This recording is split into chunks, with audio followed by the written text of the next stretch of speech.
seeds need to go through the natural overwinter conditions they'd experience in the soil in order to break dormancy and germinate.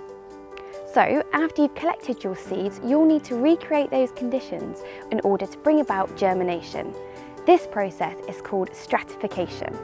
In this episode, we'll be looking at a variety of different stratification and germination techniques that you will need to use. However, every species of seed has its own specific needs and conditions.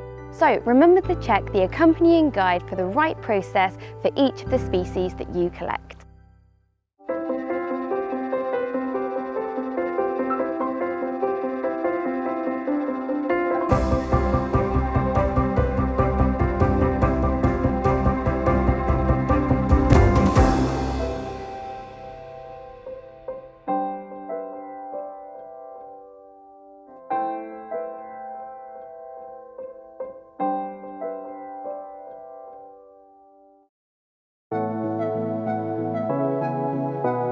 When planting a woodland, we need to work out how many trees we want to put into that woodland and how many trees of each species. And so for that, we need to work out how many trees we need to grow. And from there, we need to work out how many seeds we therefore need to collect. Once we've collected our seeds, we weigh them. And we simply just weigh them in a bucket and note that measurement. We then weigh the bucket empty, and that tells us how many seeds in weight that we've collected. Now we have the fresh weight of the seed unprocessed. We want to weigh the seed when it has been processed. When processing your seeds, you'll need a range of tools because every species is different. Some seeds are protected by fleshy fruit, and so mashers can help separate the seeds. For larger fruit, you may want to use a knife or secateurs. Ideally, you'll need to make sure you have a jar or a pot. Once you've processed all those seeds in your jar, you'll also need a sieve, so you can drain them and then pat them dry on a paper towel. The reason we put those seeds into water is because they're sticky, or also some of these smaller seeds, we don't want them drying out. Other seeds, you can simply just put in a pot dry. Certain seeds have shells which need to be removed to get to the seed. Some of these are hard, like the hazel. Others, like the spindle, have a soft pink shell. Once you've processed your seeds, you're ready to weigh them. So we use a different balance, one that's more sensitive, because remember, some of these seeds may be very, very small. Here we have some, which we've opened, and we weigh 20 of them. So once we've got the weight of these 20 seeds, we know then approximately how many seeds we've collected. Once those seeds have then gone through the process of stratification, some of them will germinate. Not all seeds germinate. And therefore we'll know how many seeds we've put in to stratification, and then we can count how many of those seeds have germinated, and that's what gives us the germination rate. So if we needed 1,000 of these trees, and we know the germination rate, say it was 50%, we would know that we would have to collect 2,000 seeds. And using the weight, we then know that to collect 2,000 seeds may mean we need to collect about 3 kilograms of fresh seed. In nature, seeds would normally go through one winter or 2 winter cycles, and they need to go through that cold period and the warming period to break the dormancy. One of the problems is that our winter temperatures currently are very variable, and quite often we don't have cold winter. And one way that we can do it is to use a domestic fridge. So that can give us a consistent cold period to help break the dormancy. Here we've got some seeds that we've processed, and these seeds are the hornbeam. Having weighed these seeds, we know there is approximately 1,100 individual hornbeam seeds. We want to put them into these bags and mix them with coir. You can use compost and sharp sand, but we use coir because it's very neutral and sterile material, so it doesn't come with pests and disease that could possibly damage the seeds again when they're in the fridge. You can get them in blocks like this. However, because it is a dry block, it needs to be soaked.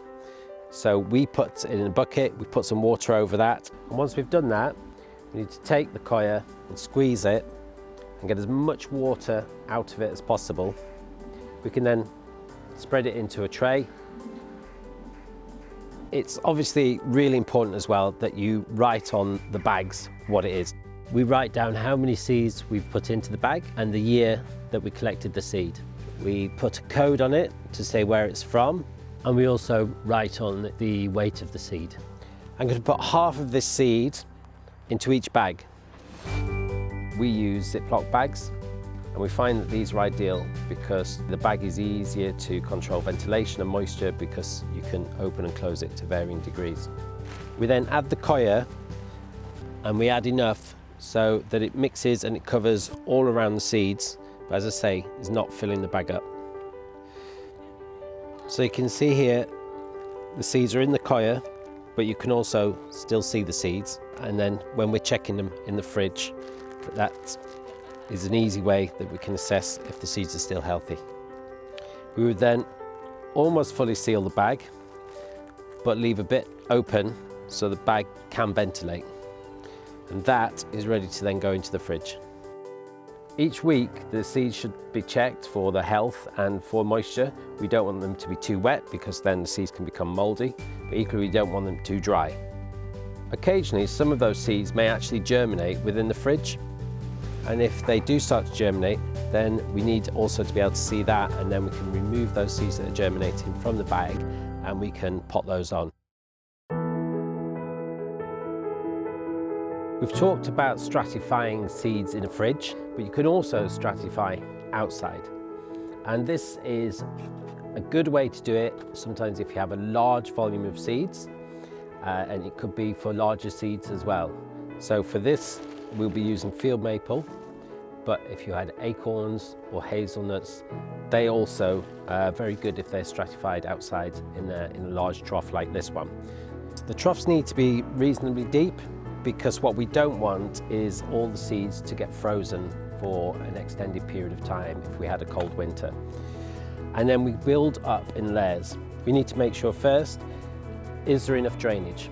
So we have drilled some holes in this, and then we're going to add some coarse stone, and then we're going to put in some of our own compost. But that probably still has some seeds in it, and we want to make sure that those aren't competing with our seeds. So on top of that, we'll cover that with a thin layer of purpose-made seed compost. We've mixed this compost with sharp sand. So we've used a 50-50 mix of sharp sand to the compost. And again, this is to make it more free draining. And then we'll add the seed. We need to spread them out because what we don't want to happen is to have all of the seeds overlapping. This is because when they start to germinate and we have to prick them out to pop them on, if one is overlapping, then you could damage that seed underneath as you're taking it out. Now that we've spread all those field maple in there, we can put the final layer of compost over the top, and then we will leave them for the winter.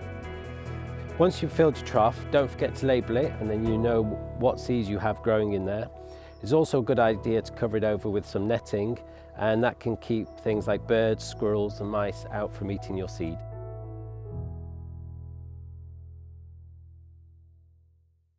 Now, these seeds will be left over winter to slowly wake up and begin their process of germination, ready to be planted out in early spring.